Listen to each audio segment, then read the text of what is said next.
Is there anyone else that you're like friends with that you roll with or anything that you want to collaborate with?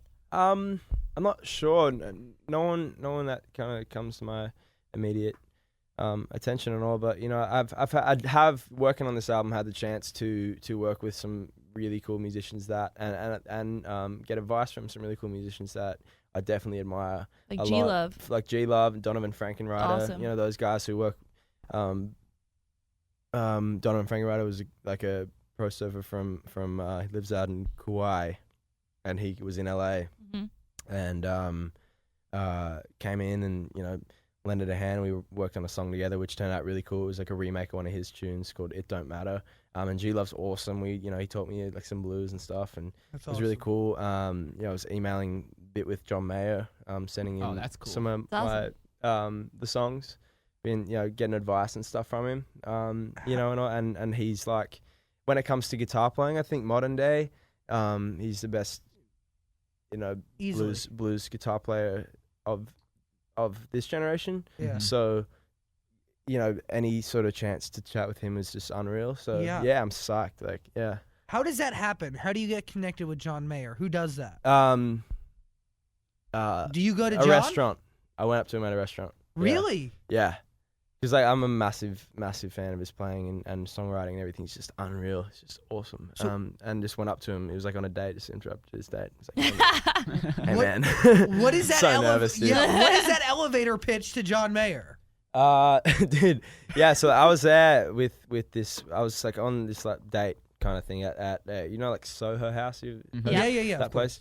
I'd never been there before. I was just like going there with a couple friends and all, and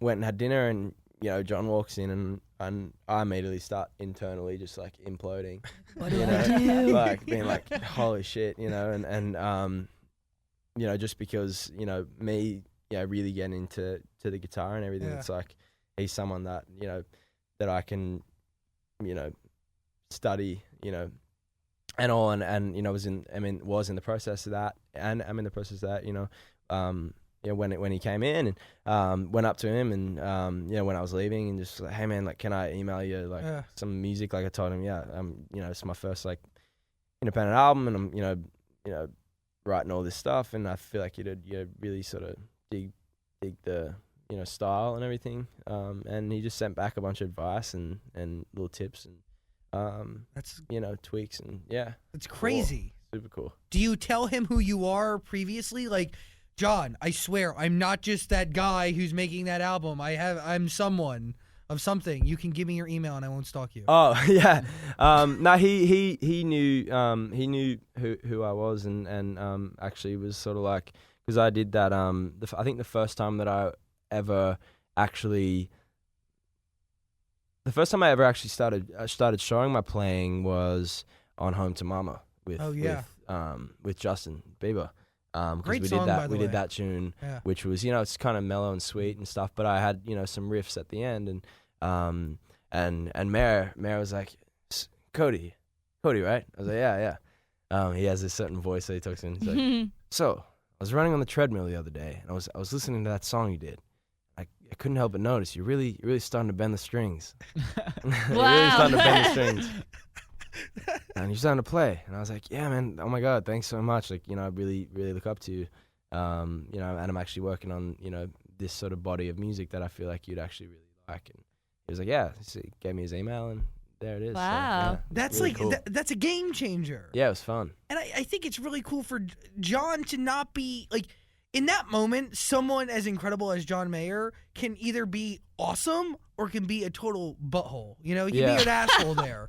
And he can totally, like, brush you off. Why does he want this young kid who has a decent fan base emailing me for advice on music that is, kind of similar to mine? Yeah. But instead, he's kind of keeping the industry going. He's inspiring the next generation. That's for sure. sweet. It's definitely inspiring. It's definitely inspiring the next generation. And for me, working this album, and I'm starting a band with a couple of my mates as well. Really? Yeah, Awesome. and I'm gonna start once I wrap up this album cycle. I'm gonna work on some music with them and Cool. and do that. The band's called Coast House. So Cool. Awesome. I'm psyched on that too. And a couple of my buddies, like, they'll play guitar, and like they're a couple of my mates that I kind of just like surf with and stuff. And we like play guitar. One of the guys plays drums, and Awesome. super fun.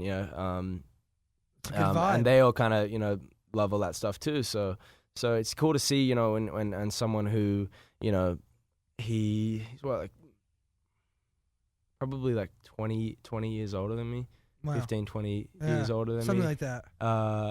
Or at least, yeah, I don't think he put his first album until it was like 2023 or something.